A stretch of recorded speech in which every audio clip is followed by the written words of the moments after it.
శ్రీ మహావిష్ణువు నరసింహావతారంలో వచ్చి హిరణ్యకశిపుణ్ణి చంపినందుకు హోలీ పండుగను చేసుకుంటారు. శ్రీకృష్ణుడి ఆలయాలు ఉన్న మధుర, బృందావన్, బరసానా ప్రాంతాలలో హోలీ వేడుకలు అంబరాన్నంటుతాయి. కానీ పరమశివుడు కొలువై ఉన్న కాశీలో హోలీ పండుగను చాలా ప్రత్యేకంగా, భిన్నంగా నిర్వహిస్తారు. 5 రోజుల ముందే అక్కడ హోలీ వేడుకలు ప్రారంభమవుతాయి. కానీ రంగులతో కాదు, చితాభస్మంతో. కాశీలోని మణికర్ణికా ఘాట్ వద్ద నిత్యం దహన సంస్కారాలతో చితిమంట మండుతూనే ఉంటుంది. అయితే ఇక్కడ సంవత్సరానికి ఒకే ఒక్క పండుగ వస్తుంది. అదే రంగుభరీ ఏకాదశి. ఇది హోలీకి 5 రోజుల ముందు ఉంటుంది. సాధువులందరూ సమావేశమై శివభజన, ఆటపాటలతో రంగుభరీ ఏకాదశి రోజు మణికర్ణికా ఘాట్ వద్ద ఉన్న మసన్ ఆలయంలో ఘనంగా హారతి నిర్వహిస్తారు. తరువాత పార్వతీ పరమేశ్వరులను ఊరేగిస్తారు.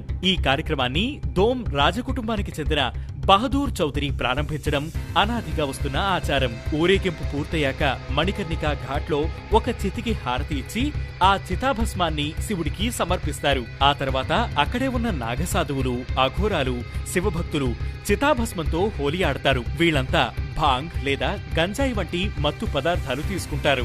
దీనిని మసాన్ హోలీ అని కూడా అంటారు. మసాన్ హోలీ అంటే మరణ పండుగను జరుపుకోవడంతో సమానంగా భావిస్తారు. మనుషులు అహం, దురాశ వంటి దుర్గుణాలు వదిలి వారి జీవితం బూడిదగా మారి ముగుస్తుందని మసాన్ హోలీ బోధిస్తుందని పండితులు చెబుతారు. కేవలం బూడిద మాత్రమే చివరికి మనిషికి మిగిలేదనే కఠిన సత్యాన్ని బోధిస్తుంది. అందుకే హోలీని రంగులతో కాకుండా చితాభస్మంతో జరుపుకుంటారు. ఈసారి ప్రయాగ్రాజ్ లో మహాకుంభమేళా ముగిసిన తర్వాత నాగసాధువులు మసాన్ హోలీ వేడుకల్లో పాల్గొనేందుకు కాశీ